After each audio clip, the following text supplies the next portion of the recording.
هم پښتون خبرونه سره زم رشنا زمین او زم شاه سلیم جان د خبرونو آغاز وکړو د نن ورځې مهم خبرونه. The State Bank of Pakistan Amendment Bill 2022 has passed by the National Assembly be taken into consideration. Those who are in favor of the motion may say aye.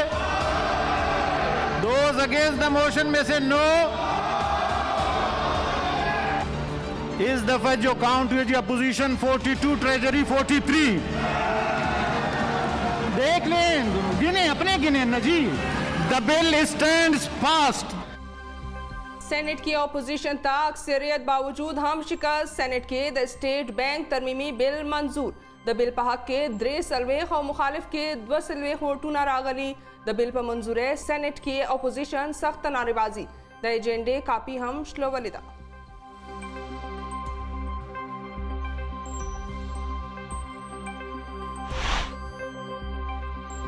الحمدلله یو بل ورځ یو بل کامیابی د عدم اعتماد خوبونه لیدونکي په ایوان کې هم ناکامۍ سره مخ شوي. حکومت ثابته کړې چې ټول جماعتونه یوځای کېدو سره هم عمران خان ته شکست نشي ورکولی. د اطلاعاتو او نشریاتو وفاقي وزیر فواد چودھری وینا.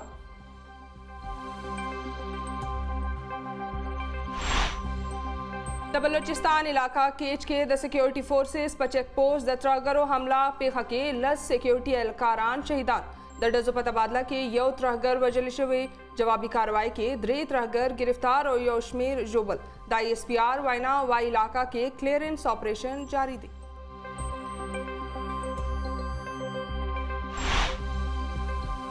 زمونږ بهادر ځوانان مونږ د ترهګرۍ نه محفوظ ساتلو لپاره مسلسل د خپلو ځانونو قرباني ورکوي. 10 شهید شوي ځوانانو ته سلام پیش کوم چا چې بلوچستان کې په چک پوسټ د ترهګرو حمله ناکامه کړي. د وزیر اعظم عمران خان وینا وایي مونږ به پاکستان د هر قسمه ترهګرۍ نه صفا کوو. ترهګر خپلو کاروایانو سره د سکیورټي فورسز حوصلې نشي کمزورې کولې. د بلوچستان ترقی او د ملکی سلامتی مشن با جاری وي. د سکیورټي فورسز ځوانانو په شهادت راته درد ملاو شوی. د داخله چارو وزیر شیخ رشید احمد وینا وایي په سکیورټي اهلکارو حمله لویه ترهګري ده.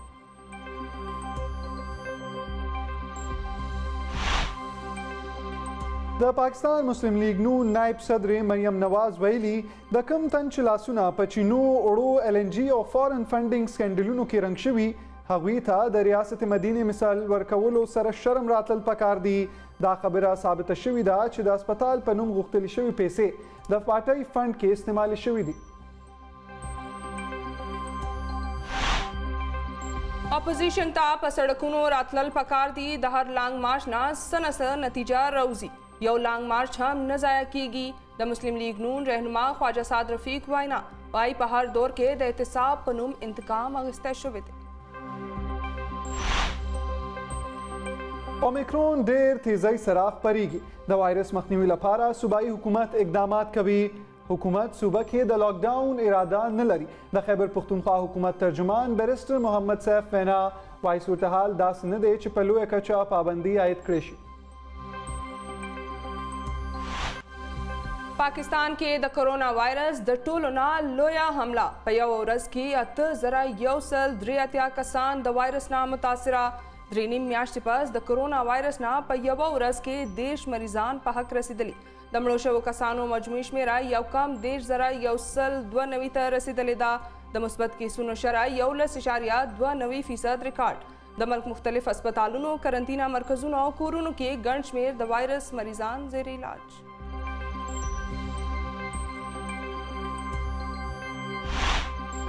د مردان ماربل سټیټ کې د بجلی کم والټیج خلاف ماربل انډسټري چارواکو احتجاجي مظاهره. د بجلی کم والټیج له وجې د لکونو روپو مشینري ناکاره شوي. حکومت دې زموږ په حال رحم وکړي او د بجلی والټیج دې بحال کړي. د مظاهره کوونکو مطالبه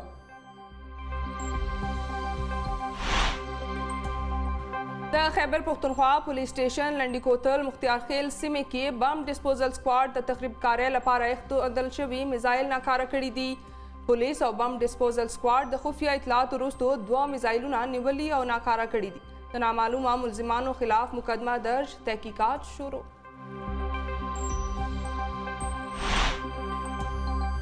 نوخار کې د ازاخیلو پولیس کاروای د کاروای دوران د موټرسایکلو د غلو 3 کسیزه ډله او د وسلوالو غلو 2 کسیزه ډله گرفتاره غلا شوي موټرسایکل او مال هم برآمد. د بھارتی حکومت لخوا پی آئی اے ته د جیپور لپاره د پرواز اجازت ورکول نه انکار. د پی آئی اے چارواکو د بھارت لخوا د پرواز اجازت نه ورکولو تصدیق کړي. د پاکستان انټرنیشنل ایرلاینز سبا د کراچۍ نه د جیپور لپاره پرواز شیډولو.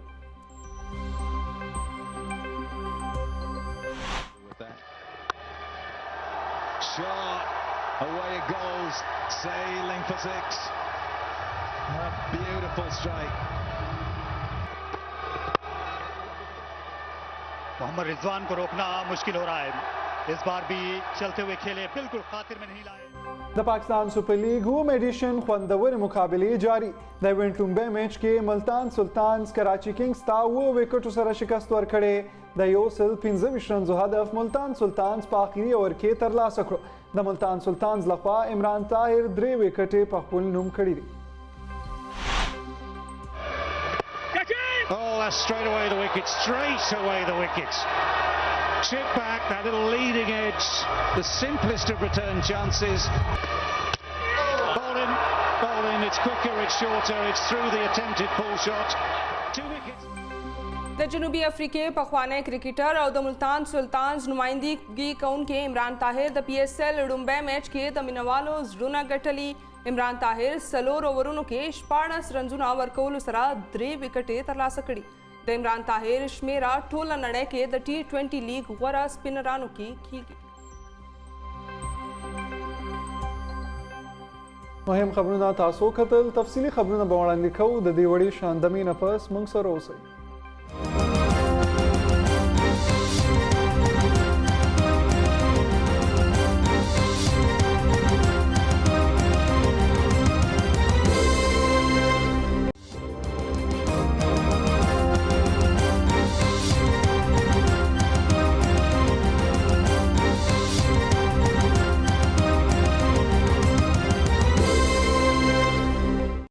د مینه پس هم پښتون خبرونو کې یو ځل بیا هرکلی او اوس وړاندې کوو د خبرونو تفصیل. سټیټ بینک ترمیمي بیل د سینټ لخوا هم پاس شو. ایوان بالا کې د حکومتي بینچونو او اپوزیشن ترمیان سخته مقابله ترسره شوې. چیرمین سینټ هم خپل ووټ د بیل په حق کې واچولو. نن سهار چې په ایوان کې د سټیټ بینک په ترمیمي بیل ووټونه وشول نو دواړو حکومتي بینچونو او اپوزیشن 43 ووټونه واخیستل او مقابله برابره شوه. چیرمن سینټ هم خپل ووټ د بیل په حق کې اچولی او د حتمي منظورۍ په وخت د اپوزیشن یو سینیټر د ووټینګ نه غیب شوی. دا بیل وزیر خزانه شوکت ترین په ایوان کې پیش کړی و. قومي اسمبلی دا بیل د مخکې نه منظور کړی دی. د سټیټ بینک ترمیمي بیل پاس کېدل د پاکستان لپاره د IMF د طرفه د $1 ارب قرض ورکول لپاره لازمي شرط دی. د دې بیل د نه پاس کېدو په وجه د IMF د ایگزیکټیو بورډ میټینګ 2 ځله ملتوي شوی دی. اوس به دغه غونډه د فروری په لومړۍ هفته کې کولی شي او امید دی چې دا ځل به IMF بورډ د پاکستان دپاره د قرضې قسط منظور کړي. د بلوچستان په کیچ سیمه کې ترهګرو د امنیتي ځواکونو په یو چک پوسټ حمله کړي چې له امله 10 پاکستاني فوجیان شهیدان شوي دي. د ISPR تر مخه د ترهګرو د حملې نه پس دواړو غاړو ترمنځ د ډزو تبادله شوې چې پکې د پاک فوج 10 فوجیان شهیدان شوي او یو ترهګر وژل شوي. په جوابي ډزو کې یو شمېر ترهګر ژوبل شوي دي. امنیتي ځواکونو 3 ترهګر نیولي هم دي. ISPR زیاته کړه چې د ترهګرۍ د ختمولو لپاره کلیرنس آپریشن بس هم روان دی. دوی د ترهګرۍ ختمولو لپاره هر قیمت ادا کولو ته تیار دي. وزیر اعظم عمران خان په کیچ کې د پاکستان د فوج د 10 فوجیانو په شهادت د افسوس اظهار کړي او ویلي دي چې بزدله دښمن د یو مضبوط قوم سره مخ دی چا چې مخکې هم ترهګرۍ ته ماتې ورکړې ده. په خپل یو بیان کې وزیر اعظم عمران خان ویل چې د امنیتي ځواکونو د وینې هر ساس کې د ملک د سلامتۍ ضمانت دی او د شهیدانو قرباني به ضایع کیږي نه. د بلوچستان وزیر اعلی او د پنجاب وزیر اعلی هم د دې پیښې په کلکه مذمت کړی دی. د بلوچستان وزیر اعلی عبدالقدوس بزنجو ویلي دي د امنیتي اهلکارو په شهادت سخت غمجن شوی یم. شهیدان د قوم هیروز دي. د پنجاب وزیر اعلی عثمان بزدار هم د ترهګرۍ د دې پیښې په سختو ټکو کې مذمت کړی دی او ویلي دي چې ترهګر کله هم د قام حوصله نشي کمزورولی. موږ د وطن عزیز لپاره د شهیدانو قربانو ته درناوی وړاندې کوو. زموږ ټوله همدردي د شهیدانو د کورنو سره ده. پاکستان د ترهګرۍ پر ضد جګړه کې بې انتها قربانۍ ورکړي دي. د داخله چارو وزیر شیخ رشید احمد وینا ده چې ترهګر خپلو کاروایو سره د سکیورټي فورسز حوصلې نشي کمزورولی. شیخ رشید احمد زیاته کړه چې د بلوچستان ترقی او د ملکی سلامتیا میشن به جاری وي. هغه دا هم ویل چې د سکیورټي فورسز ځوانانو په شهادت راته درد میلاو شوی. هغه زیاته کړه چې په سکیورټي اهلکارو حمله لویه ترهګري ده. یاد دې وي چې بلوچستان کې ترهګرو د سکیورټي فورسز په چیک پوسټ حمله کړې، کم کې چې 10 اهلکاران شهیدان شوي دي. د مسلم لیگ نون نائب صدر مریم نواز ویلي دي چې د کم تن چې لاسونه په چینو، وړو، LNG او فارن فنډینګ سکینډلونو کې زنګ شوي دي، هغوی ته د ریاست مدینه مثال ورکولو سره شرم راتلل پکار دي.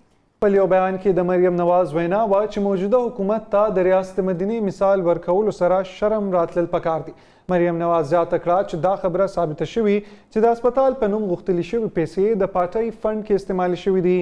یاد دې وي چې د دې نه وړاندې هم مریم نواز په حکومت سخت تنقیدونه کړي دي. د پاکستان مسلم لیگ نون مشر کیپټن ریټایر صفدر ویلي دي چې انشاءالله ډېر زر به عام انتخابات کیږي او نواز شریف به یو ځل بیا د ملک وزیر اعظم جوړیږي. لاهور کې د میډیا سره د خبرو په وخت کیپټن صفدر په کراچۍ کې په ښځو د لاټھی چارج مذمت کړی دی. د یو پوښتنې په جواب کې کیپټن صفدر وزیر اعظم ته دړکه ورکړه او ویل چې که عمران خان سړکونو ته راوځي نو یاد دې وي چې یو سړک اډیاله جیل ته هم ځي. د مسلم لیگ نون مشر خواجه سعد رفیق ویلي دي چې اپوزیشن ته سړکونو ته راوتل پکار دي او هیله ده چې طاقتورې حلقې به نیوټرل وي. لاهور کې د میډیا سره د خبرو په وخت خواجه سعد رفیق ویل چې د عمران خان په حکومت کې په کرپشن کې زیاتوالی راغلی دی، نورو ته غل ویل والا پخپله غل دی.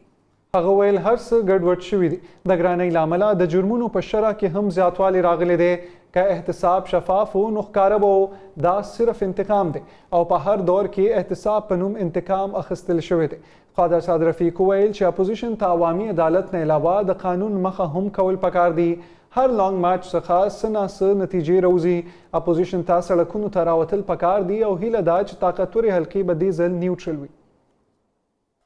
په خیبر پښتونخوا کې په تیرو 40 غنټو کې د کرونا وایرس له امله 1300 څخه زیات کسانو کې د وایرس تصدیق شوی او 3 کسانو خپل ژوند د لاسه ورکړی دی. په صوبه کې پیښور د 200 څخه زیات کیسونو رپورټ کېدو له امله تر ټولو زیاته متاثره ښار دی. د پیښور په تعلیمي ادارو کې هم د کرونا وایرس خپرېدل زیات شوي دي چې په نتیجه کې 6 تعلیمي ادارې بند کړې شوي دي. ضلع انتظامیې لخوا په دې اړه نوټیفیکیشن هم جاری کړی شوی دی. نوټیفیکیشن کې ویلي شوي چې تعلیمي ادارې به د یوې هفتې پورې بندې وي او د کرونا مخنیوي لپاره به نور ګامونه هم پورته کولی شي. بل خوا په پاکستان کې تر دې دمه د کرونا کیسونو تر ټولو لوی ریکارډ پیښور، کراچۍ، لاهور او اسلام آباد په ګډون په ټول ملک کې د کرونا کیسونو کې زیاتوالی. د لومړي ځل لپاره په یو ورځ کې 8000 څخه زیات کیسونه رپورټ شوي دي چې د دې نه وړاندې په 21 جنوري د ټولو نه زیات شمیره 9.5 څخه زیاته وه. نیشنل کمانډ اینڈ آپریشن سنټر NCOC لخوا جاری کړی شوي اعداد و شمار مطابق په تیرو 40 غنټو کې پاکستان کې کرونا وبا نه 10 کسان په حق رسیدلي دي. ملک کې د کرونا وایرس له امله د مجموعي مرګونو شمیر 1,29,192 ته رسیدلی. په تیرو 40 غنټو کې په ملک کې د کرونا مثبتو پیښو شرح 11.92% ریکارډ شوې ده.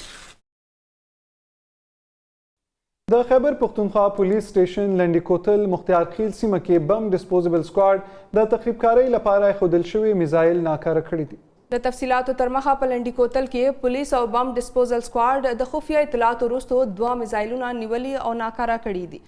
د لنډي کوتل مختیارخیل سیمه کې نامعلومه کسانو دغه ګولې په نالې کې ایښودې وې. د BDS انچارج محمد شعیب او د لنډي کوتل پولیس دغه ګولې ناکاره کړي دي او د نامعلومه ملزمانو خلاف مقدمه هم درج کړې ده او تحقیقات یې شروع کړي دي. د نوخار ځخیلو پولیس د موټر سایکلو د غلو 3 کسیزه ډله او د وسلوالو غلو 2 کسیزه ډله نیولې ده. د غلو پیژندګلو په وخت له ښاریانو څخه غلا شوي موټر سایکلې او مال برآمد کړي شوي دي. د نوخار ضلع پولیس افسر محمد عمر خان د غلو پر ضد سخته کاروایی کړي. د DSP اسماعیل شاه خان په مشرۍ کې تحقیقاتي ټیم جوړ کړی شوی. د پولیسو تحقیقاتي ټیم د CCTV فوټیج او نورو شواهدو راټولولو سره د ازاخیل څخه 3 کسیزه ډله او د رسالپور څخه 2 کسیزه ډله ونیوله. ملزمانو په اولني تفتیش کې د نوښار له بېلابېلو ځایونو څخه د موټرسایکلونو د غلا کولو اعتراف کړی دی او د دوی نه نور تحقیقات هم روان دي. باجوړ کې پولیس وایي چې د عوامي نېشنل پارټۍ یو مقامي مشر شاه خالد او د هغه وراره سمیع الله د ډزو په یوه حمله کې وژل شوي دي. د پولیس تر مخه نامعلومه وسلوالو د شاه خالد په ګاډۍ ډزې وکړې چې دواړه سخت ژوبل شول او وروسته یې ساه ورکړه. وسلوالو د حملې وروسته په تېښته کې کامیاب شول. تر دې وخت چا د واقعې ذمهواري نه ده اخیستې. پولیس وایي د پیښې تحقیقات یې شروع کړي دي. د خیبر پښتونخوا په ځینې برخو کې د NP په مشرانو په 13 هفتو کې حملې زیاتې شوي دي. د جرګې په کوششونو سره 80 کلنه پخوانی دښمني په دوستۍ کې بدله شوې او په مستقبل کې د رونو په شان ژوند تیرولو وعده کړې. نور تفصیل ګورو د احتشام خان افریدي په دې ریپورټ کې. د جمرود ضلع خیبر علاقه بکرآباد کې د سلورو فریقینو ترمنځ د 80 کالو پخوانی دښمنۍ نن په دوستۍ بدله شوې ده. د جرګې ممبرانو په کوششونو د دغه سلورو فریقینو ترمنځ د هر قسم شخړې ختمولو اعلان شوی دی او د نن نه بعد یې د ورونو په شان ژوند تیرولو وعده کړې ده. دغه ورځې پوره موږ دغه جرګې ملګریو سوال کړی و چې الله داسې ورځ راولي چې دغه د فیصله موږ لیکلي و دا وپې وکړو. نو نن زه کوم ټول کوم لا جرګې د طرفه او د مدیرانو له مبارکي ورکوم. ډېره خوشحالي ورځ ده. د جرګې ممبرانو په مطابق دغه سلورو فریقینو ترمنځ په یو بل باندې د جایداد قبضې وې په مخه کې مرګ ژوبلې مخې ته راغلې وې خو د جرګې ممبرانو په کوششونو سره دغه فریقینو یو بل ته قبضه حواله کړه او د مرګ ژوبلې کمې کیسې شوې وې هغه یو بل ته معاف کړې. په دا کې مړي شوي وو، په دا کې توانونه شوي وو، په دا کې کورونه ویران وو، هر څه پکې شوي وو خو الله مې رابون شه. په دغه سلسله کې د جمرود بکرآباد علاقه کې یو روایتي جرګه راغونډه شوې وه چې پکې د قوم کوکي خیل کشرانو او مشرانو شرکت وکړو. جرګې په ممبرانو کې ملک زیناګل، حاجي شعور خان، حاجي مویز خان نه علاوه د کوکي خیل کوم مشرانو سره سره د جمرود تحصیل نوې منتخب شوی چیرمن حاجي سید نواب هم شاملو. دا مسله وه، دا یو ښه شګون دی، مونږ یې اپریشیټ کوو او دا ډېره ښه خبره ده ځکه چې په دې کې ډېر ښکلي خلک راغلي، زموږ مشران، کشران، میډیا ملګري، علما کرام، زه دغو هم ډېره شکریه ادا کوم. اخر کې د راغلو ملمنو دپاره د خوراک څښاک بندوبست هم شوی و. د کیمرمین عبدالوکیل سره احتشام افریدي، هم پښتون نیوز، جمرود، ضلع خیبر. د نېشنل ټي بي کنټرول پروګرام لخوا کاټلنګ په علاقې کې د ټي بي د مخنیوي په اړه مفت ایکس رې او سکرینینګ کیمپ لګولی شوی. تفصیل ګورو د کاټلنګ څخه د محمد ایوب په دې رپورټ کې. د نېشنل ټي بي کنټرول پروګرام لخوا په علاقې کاټلنګ کې یو ورځنی ویډیا ایکس رې او سکرینینګ کیمپ تابع شوی و. د پخوانی ډي جی هیلث ډاکټر بروز پوجرا په دغه ویډیا کیمپ کې د 100 مریضانو ایکس رې او د بلغم ټیسټونه وشول چې پکې 8 تنان د نری رنز یعنی ټي بي مریضان ثابت شول. د معاینې پرانا کې ټولو مریضانو ته ویډیا دارو ورکړل شول او په نری رنز کې 8 مریضان په علاج واچول شول. د ویډیا کیمپ نگران ډاکټر سرتاج ملک ډاکټر بروز ویل چې نری رنز قابل علاج بیماری ده. په وخت تشخیص او علاج ټولنه د دغه موذي مرض نه خلاصول شي. چې ټي بي ال راځي چې کله زمونږ چارپیچل، زمونږ انوایرنمنت، زمونږ سینیټیشن، زمونږ خوراک، زمونږ احتیاط او د بل مریض سره داسې مریض سره نزدېکت په وجه باندې دا ټول کیږي. خپل سکرینینګ وکړئ، علاج وکړئ، 6 میاشتې 8 میاشتې د کم کورس څخه په خوشحاله باندې دا دغه کوي.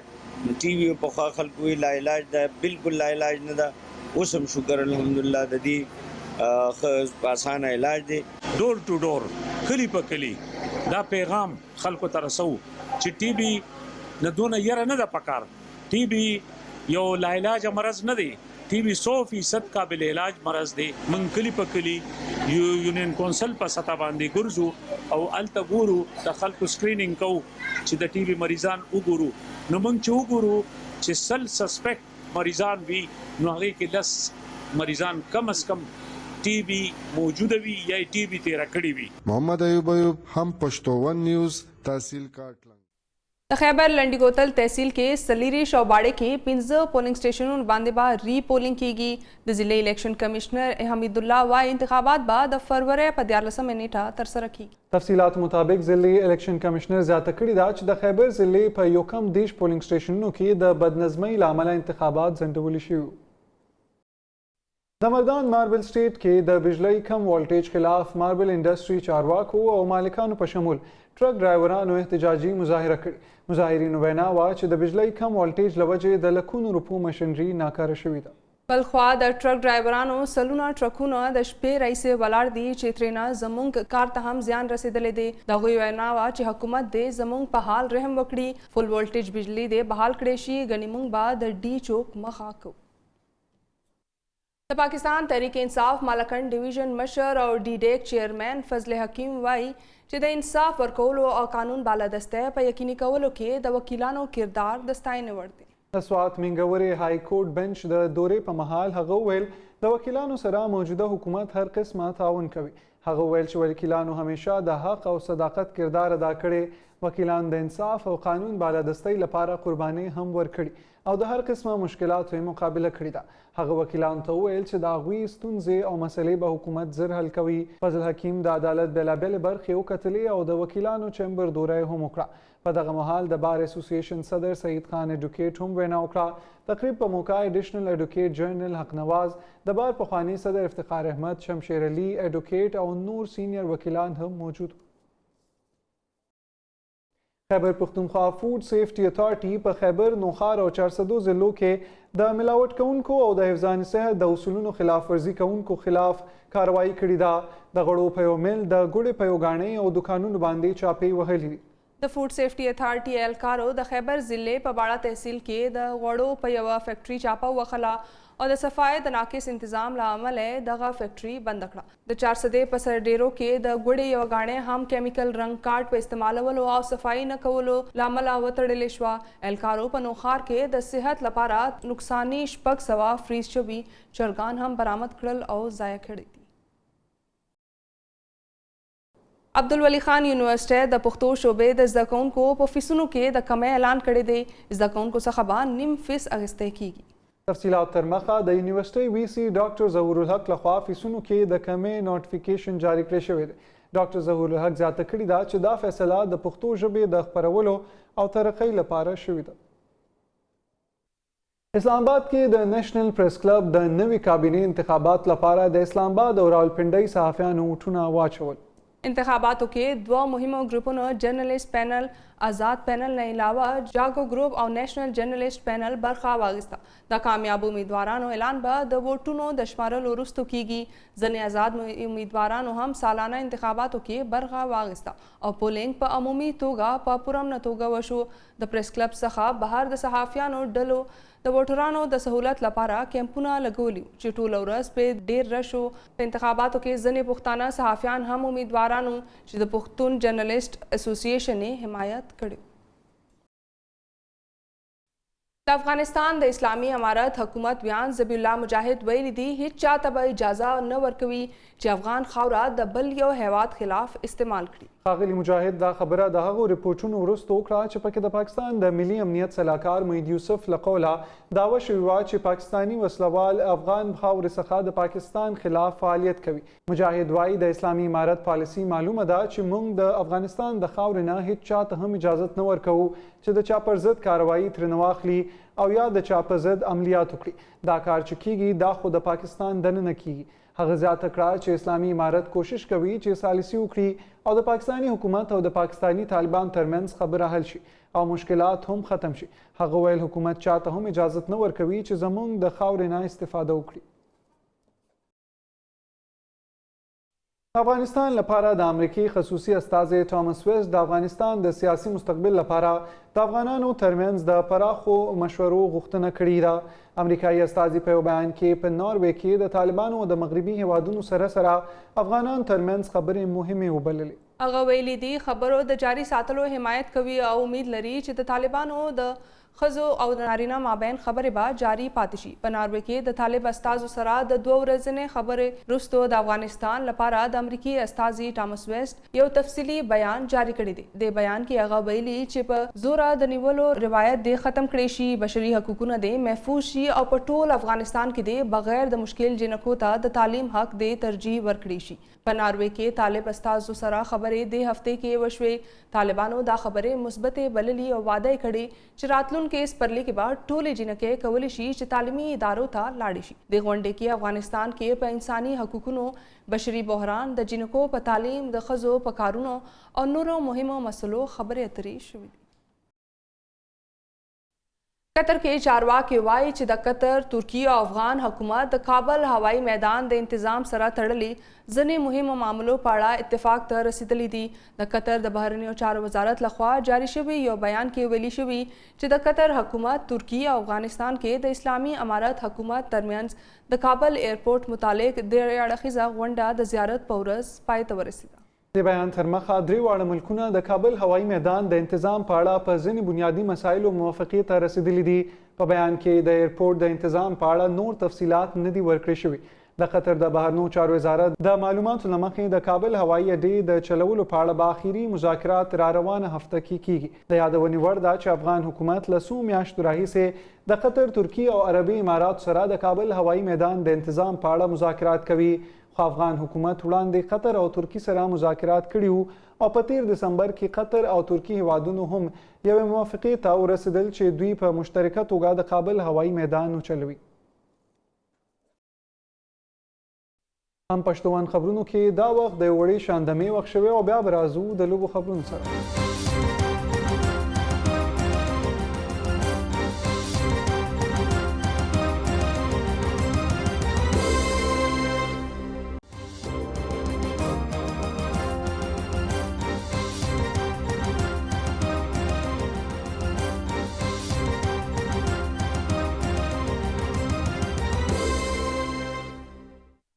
اوس وړاندې کوو د لوبو خبرونه.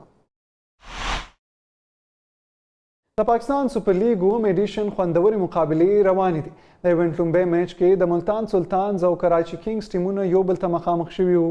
لومبی میچ کې ملتان سلطانز کراچي کینګز ته 7 وکټونو سره شکست ورکړی دی. د 125 رنزونو هدف ملتان سلطانز په آخري اوور کې پوره کړی دی. د ملتان سلطانز لخوا عمران طاهر 3 وکټې په خپل نوم کړي. یاد دې وي چې د پاکستان سپر لیګ اووم ایډیشن شاندار افتتاحي دستوره د کراچۍ نیشنل سټیډیم کې پرون ترسره شوی. د لوبو خبرونه سره هم پښتون خبرونه پای ته رسي. د لوی الله په امان.